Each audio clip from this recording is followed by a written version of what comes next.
Plug myself in. And welcome into another edition of Chi Time, your conscious living show with me, Clara Apollo. And on this edition, I have for you the best-selling Hay House author and a woman who calls us all into our rising potential. Rebecca Campbell is here now. You may have heard of her from her last two books. The Light is the New Black was her very first one, and that really hit the scene, and it touched all of us women in the heart, because it really spoke to me very, very particularly, and I know a lot of other women I know too also have been very deeply touched by this book. And also then a year ago she produced Rise Sister Rise, which, as I say, was this total clarion call for us all to, like, come on sisters, let's do it. And since then she's been all around Europe, America, around the world. She's originally from Australia. She used to work in advertising and all sorts, but great sort of stories going on, and total honesty and authenticity running through, and complete joy to work with. I've been lucky enough to be on several of her workshops now for conscious living events, and she is coming down to the New Forest on the 22nd of October. I know, quietly excited, for more of this rising sisterhood that she just really is fostering in us all. So without further ado, let me introduce to you the one and the only dear Rebecca Campbell. Hi, Rebecca. Hi, great to be here again. Yay. I know. It was like a year ago when we first talked about the Rise Sister Rise book, because it was all new and hot off the press, and you were showing us the brand new cover, and it's quite remarkable how fast a year goes by, and yet this work that you're doing is just growing. And one of my first questions for you is, how is it evolving in the Rise Sister Rise? Oh my gosh, it really is. It's like a body of work that's evolving. That book was definitely birthed through me rather than by me, and the more I teach, and particularly do, like, where we'll be doing the one-day Rise Sister Rise. I'm just back from the States. I did 5 days, which was just so amazing, because it was like what I'm really discovering about this work, and I've been really initiated as well as a teacher through doing this work, because it's really opening myself up as a channel for it to come through. And the 5 days in the States was phenomenal, and new energies started coming in, and it's really evolving. And the main thing I'm discovering is that, particularly with Rise Sister Rise, it really is about the group of women who are gathered. So every single event that I've done has been so different.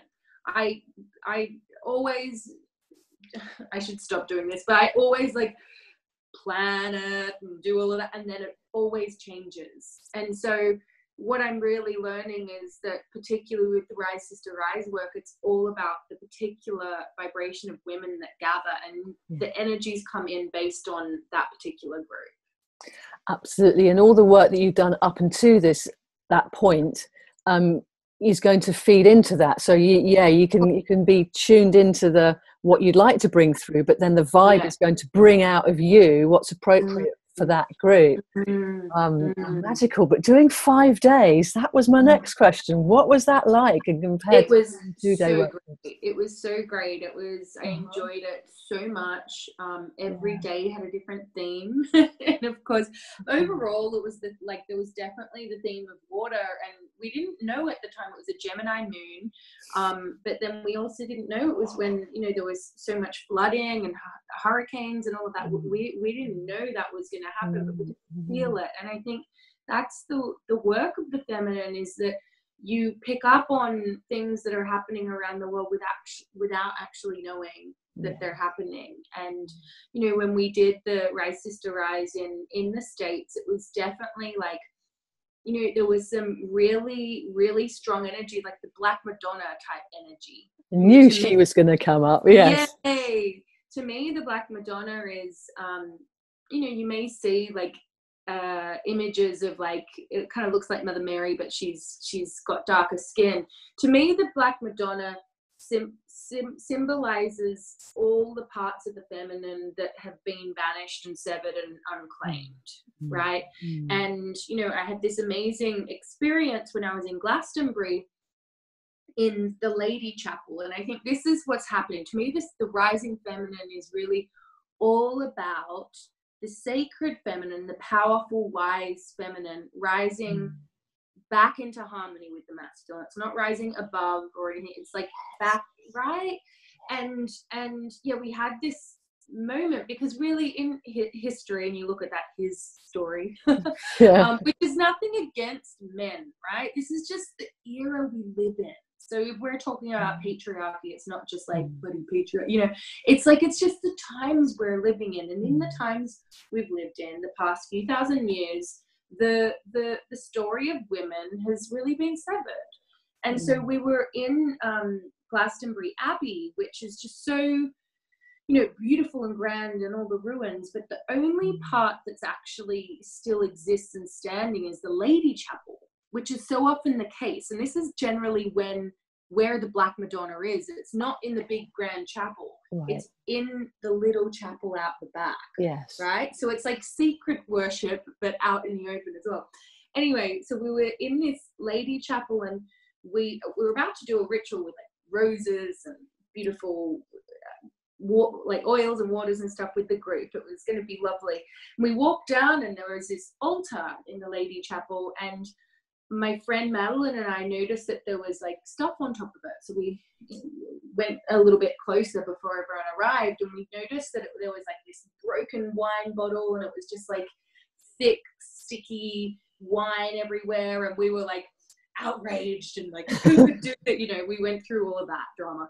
Yeah. And then as we were like really in devotion clearing it up, we tuned into what the message was. And to us, it was like really like, it was the symbol of Black Madonna is like, she can handle it. She can take it.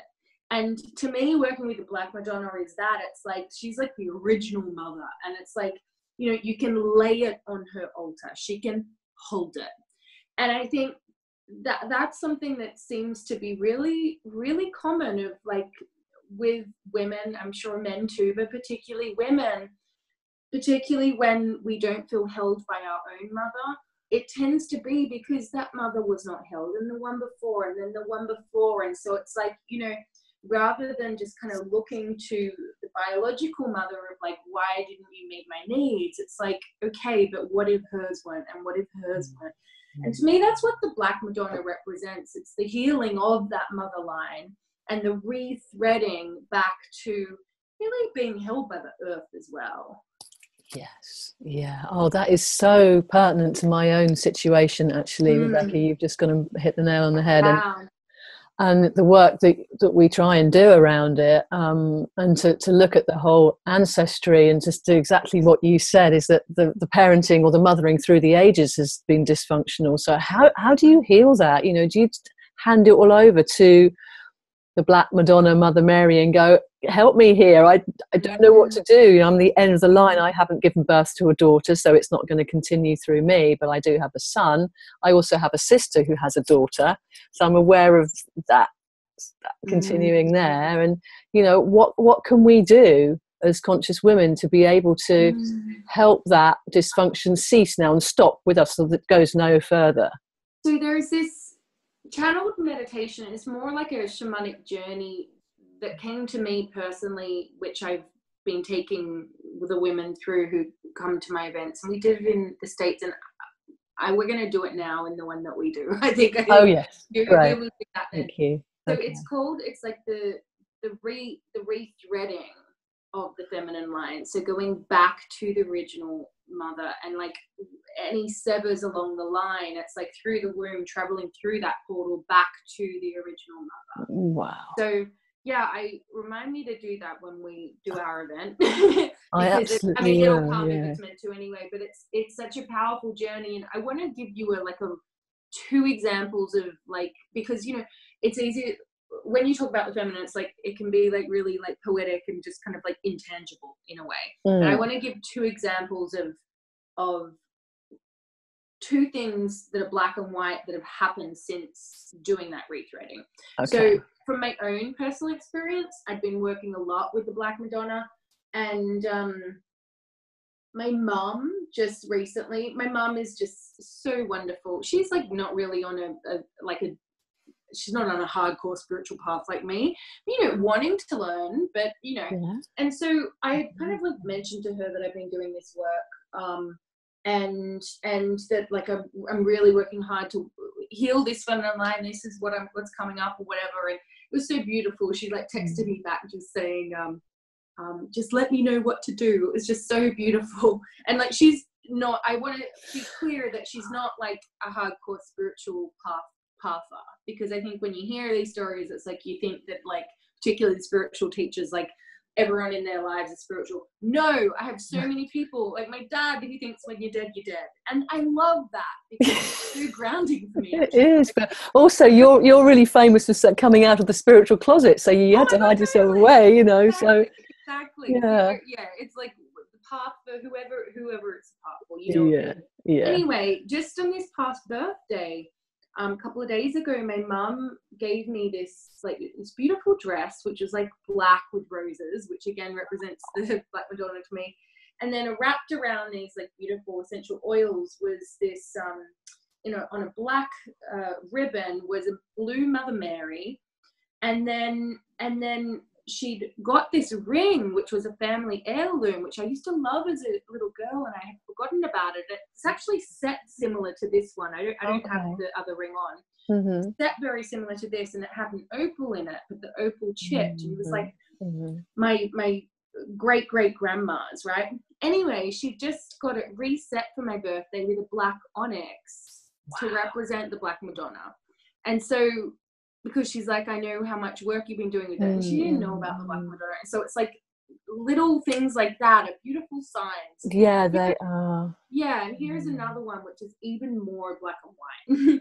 So when we did the rethreading exercise coupled with the rite of the womb, which I know we did our last one, so maybe I've done that one with you. Who haven't received it, it's a shamanic rite where it's about really getting at an energetic level that your womb isn't a place to hold fear or pain, that it's a place to create and give birth to life. And you know, if there's anyone who also struggles with the throat, the womb is actually, because I was always like, God, how have I ended up doing womb work? I did not plan that. Like anyone on a spiritual path, you don't plan where you end up. No. But the womb and the throat are so crucially important to each other, right? And so that fear of speaking out, the fear of sharing the voice, the fear of being seen, it's often linked into the womb. So we had done this beautiful initiation right of the womb and this journey, and then there was one woman who came up and she was like, she got very emotional during the rite of the womb. Not uncontrollably, but just like, whoa, that something really shifted there. And then she came up after, and I said, tell me about your experience. And then she showed me this phone text that she got, and it was from her sister who she hadn't spoken to in years. And there was like a real severing in them because of something that happened with the mum. And then she said, literally, like during that journey when we were rethreading, she texted me, and it was the most beautiful message. She showed it to me. It was all about, you know, I love you. I'm sorry that we've been disconnected. And so it's like, you know, that isn't going to be necessarily everyone's experience, but, you know, there are some like very, you know, this whole thing of when you are on the spiritual path, it's very easy to feel like, oh, I want to help other people. I'm healing my feminine line. I need to help my mum, or I need to help my sister. Actually, you have no control over that. Yeah, we all do. Hello, exactly. Control over that. And actually, if you're smart, the best way to cause change in another, and particularly in your ancestral lines, but even relationships, is literally to heal and change yourself. Like that shift will be felt. But that takes courage and faith. That it works. It works so much better than trying to do it for someone else, because it's impossible trying to do it. This is so key though, isn't it, Rebecca? So many of us want to help others, but actually that's a distraction from our own processes that need to be taken It on. So is. when you come into the sisterhood that you talk about, you've got quite a large group now, but you also have your personal group of women that you check in with daily, and you were talking about this on the last interview, how, you know, just to be able to rock up in whatever state you're in, whether you're having trouble or you want to brag or whatever, it's just people that can hold you in whatever you're going through, and that is immense, you know, and that is really what I feel families used to do, you know, or big community. And this has been kind of eroded down to this sort of isolation units of like being expected to do everything on your own, and it's just not the feminine way. We are here to commune and support and encourage and laugh and cry and do, you know, all of the spectrum of the human condition, and not go for this sort of pristine, squeaky clean appearance, because it's just not real. It just doesn't work. Well, that's it. It comes back to the fact that we're cyclic, right? Yes. So it's like, and particularly if you're on the path of growth, like I believe that why we're here on earth is all to enjoy the earth experience, but also to learn and grow. And you know, my teachers used to say to me, one in particular, you know, if you're not uncomfortable, you're probably not growing. Yes. At that whole level. I love that she told me that, because I was like waiting to feel ready, waiting to feel, you know, like everything's bliss before I did something. But actually it's that resistance. I was just on a call with my friend Maston Kip, and he said exactly that. It's like the fear is the big arrow to go that way often. And you do get moments of bliss, you know. I mean, thank goodness for our meditation practice, because, you know, as you know, I haven't had a real home for 3 years, but my practice has become my own body. You know, I've become safe in my body. I'm at home in my body, and I feel at peace in my body. And that had to happen. It was just like I had nowhere else to go. That was it, you know. And it made me realize that the gift that I could take with me everywhere. So what an amazing experience. Yeah, it's ongoing. I mean, you know, we're all working, we're working in progress, aren't we? Absolutely. And this whole also sort of, I want to talk to you about striving and thriving, you know, how we all think we should, and actually a lot of what we have, we already have. We're already got more than we realize. You know, there's that kind of sitting back and sitting with, and that's again surrendering, again a very sort of feminine quality, is to just trust and to be and to sit with what you have and recognize it and be with it. Do you feel that there's a lot of being pulled forwards and over to the shiny things over there rather than being now? And and I think the best way to kind of look at all of that is to like recognize the season that you're in. Because, you know, I know with me, one of my old superpowers, it still is a superpower, but my old real superpower was, you know, like if you look at the seasons, spring and summer was where I was most comfortable. So spring being like, oh, look at all these things, look at all these ideas, let me do 10 things at once, and and then summer's like, let's make it happen, let's go out into the world, let's create and give birth and But then you have autumn where it's like, okay, you need to, and you know, this is a very common pattern, like to enjoy summer, spring and summer, even just at a physical like weather level. And it's very, very yang. It's the zenith of the season. It's very expressive, and you know, it is.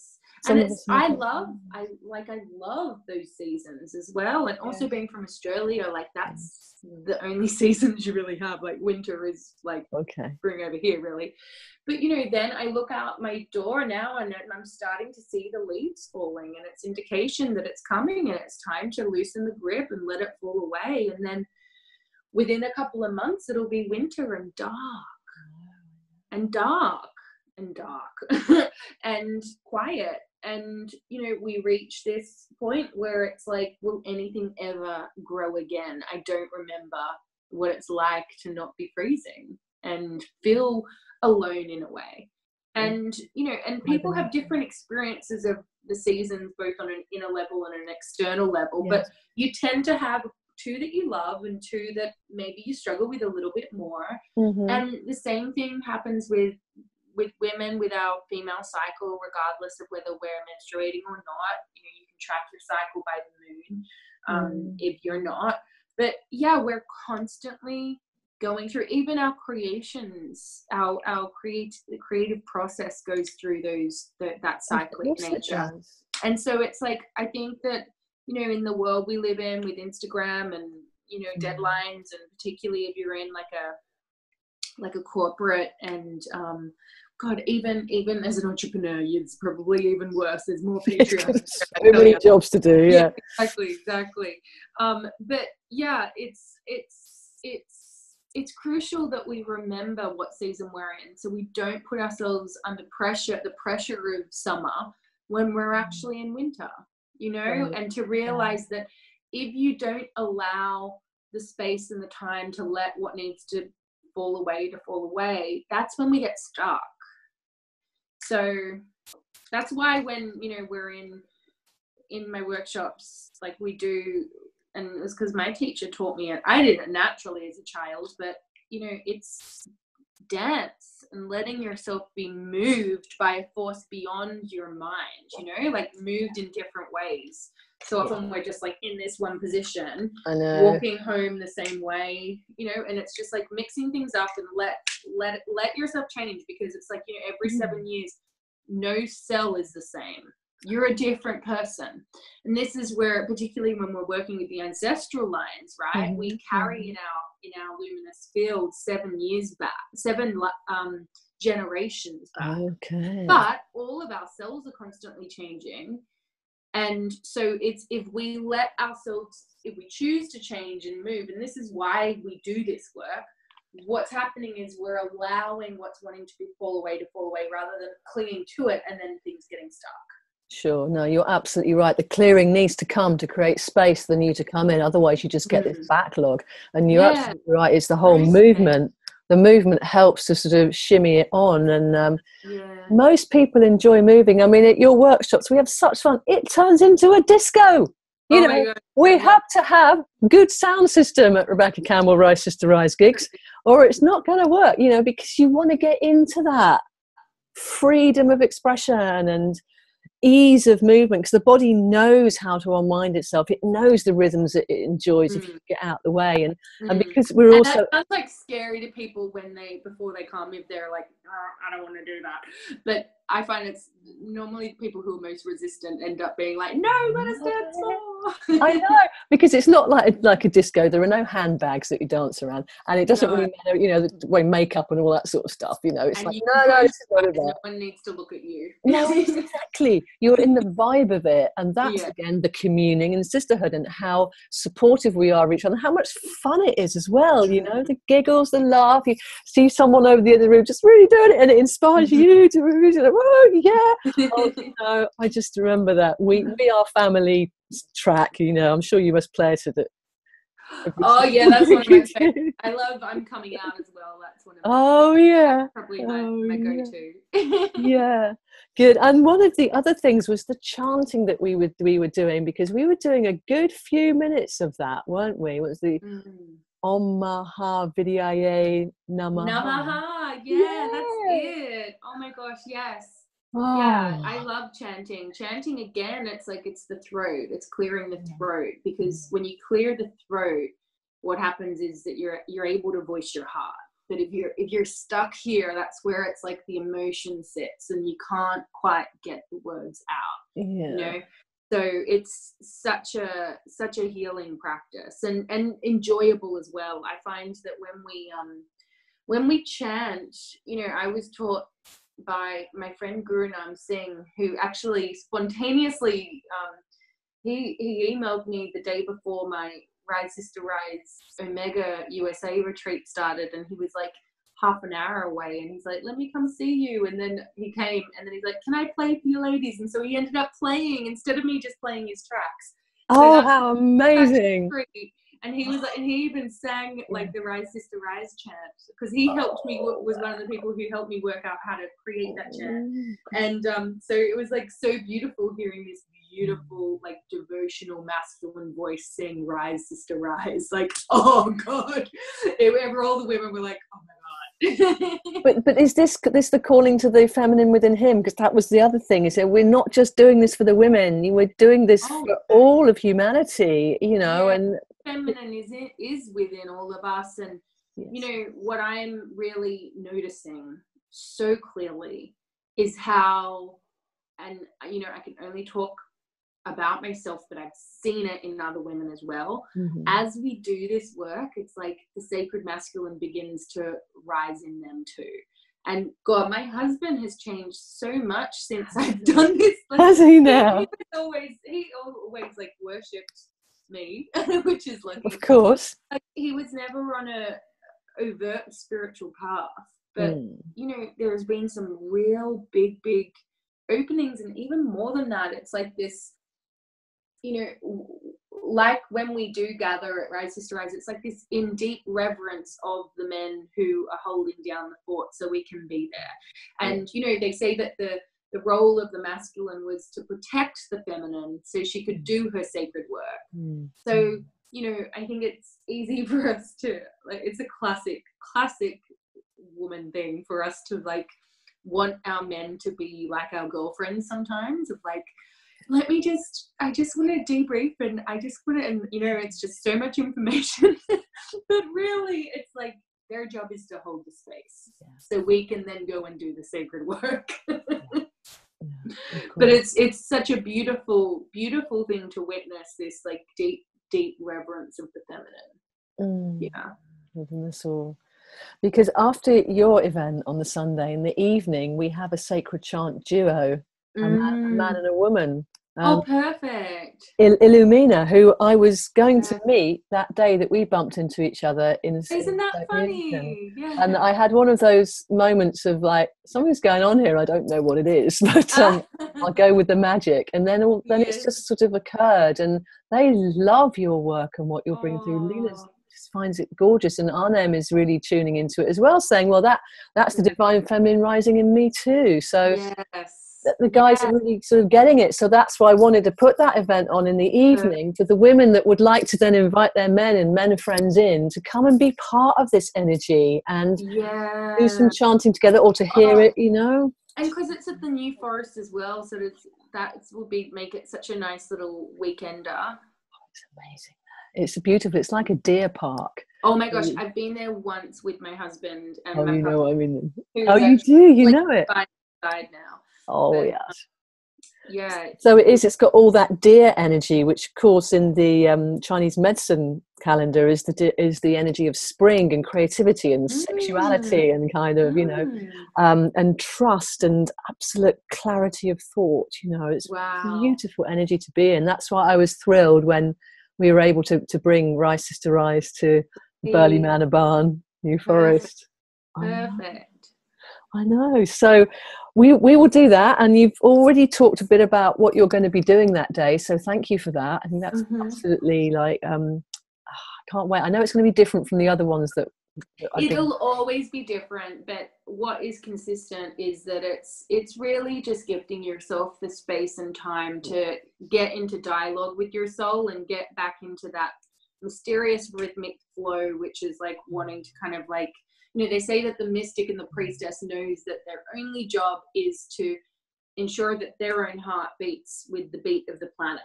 And that's what we're really doing in those days. And so we're listening, we're tuning in, we're shaking off, and we're surrendering to, and just like letting the voice of our soul be heard. And whatever arises, it's like you can choose to act on it or not, you know, but it's also what I think is so amazing about these events is the people that you meet. Like, it's like, you know, I do a lot of group work, which, you know, might be scary at first, but by the end of it, everyone's just like, oh my God, I've just met all these people, and I lifelong friends. Because it's so important that we have our own support system of like-minded people. And, you know, with these days, like my greatest support system is actually virtual and online, like just text messages each day. Like, we're all spinning around the world, but it's like you have that connection. And so, yeah, if you do feel called to come along, perhaps, you'll end up meeting someone who, you know, you're destined to meet. So Absolutely. we're all circling each other. People are coming in from all over the place, you know, which is, again, there's this very special weaving happening. And that, you know, you mentioned that when the soul speaks, it speaks in a whisper. And therefore the listening and the quietude needs to be invited, and so that we can sit in it together. And it's not easy in this world of so many distractions to find quiet time, hence why the non-negotiable meditation practice is absolutely essential, where you gift yourself that quietude of curiosity of like, well, what is, you know, and then you ask such great questions of us as well to sort of go in and sort of explore, and then we do some partner work with, and I remember all that speaking it and say it again and more, and you get through the layers and the layers and the layers, so the ego gets out of the way and you just get to the truth and going, I don't know what I'm saying here, but it's not coming from my head, it's coming from another part of me, you know, and that emerging. Yes, yeah, proper magic. Oh, wow. Incredible. Just before we go, because I know you've got a track you'd like to play, listeners, I would just love to ask you your thoughts on the passing of dear Louise Hay back last week. Oh, well, look. So, like so many, Louise was my first teacher. You know, I remember being like 12 or 13 and getting my Heal Your Life book and writing my name in it with the special Y, because that's how I printed my name when I was that young. Okay. And I feel that someone really significant has passed. And I think that when someone really significant has passed, it's all like, I felt like this when Maya Angelou passed as well. It's like an exploding star. And that light can be shared. Like if she did ignite your heart, and if she's going to ignite your heart, it means that like she could live on with you. Yeah. And so use her as like this inspiration. Like wait to hear her whispers of creativity. Wait to and let them bloom in you, because you know I really feel that her life is a true testament to the fact that it's never too late to do what you came here to do. And sometimes the thing that you're here to do will not come till later. So don't use that as an excuse, and just go for it. Wow, she's planted the seed of true healing in so many of us. You know, people I know that have had that book with them all the time, just to leaf through when something comes up. Oh, just have a look and see. A game changer, it is. And also absolutely. Just like pioneering this whole industry. Yeah, really. You know, packaging up this thought form in a way that was just so easy to digest, and at a time when no one wanted to hear it. That's tremendous. That is trailblazing, isn't it? That's just knowing. Yeah, some of her earlier stand-up when she was presenting, I hadn't seen them until recently. Someone was putting up vintage Louise Hay. I'm like enthralled. This was like phenomenal. Her presence was just like magnetic, and the wisdom, every single thing she was saying, you're like, oh, go write that down. Like, you know. Wow. And then you realise how much she has influenced so many other teachers. Honestly, now. My editor, Amy, she before she, you know, got to the position she's at the moment with Hay House, she was on the front desk as part of her initial role, and so she would read a lot of the submissions, and pretty much every single one out of hundreds and hundreds and hundreds every week, every single one were like, Louise Hay's changed my life. There you go. Testament to a wonderful woman and glowing spirit. And we know she's going to be up to stuff on the other side, along with Dr. Wayne Dyer, of course, and other sort of luminaries like Maya Angelou, as you mentioned too. You know, we happen to be on the planet at the moment holding the baton of life here, but we're so connected to our starry realms, and that's a whole nother topic, and I should let you go. So before we do just wrap up this Chi time, Rebecca, have you got a track that you would like to introduce listeners to? I do. I love, one of my favorite songs at the moment is by Sia, and it's called Angel by the Wings. Oh, how perfect is that after? Yeah. Oh, that's gorgeous. Oh, thank you so much, sweetheart. My pleasure. Thank you. Absolutely lovely to spend some time with you here again. And thank you also for listening and viewing. People who are out there, do come down 22nd of October to the New Forest, or have a look over on Rebecca's website, which is rebeccacampbell.me. /events.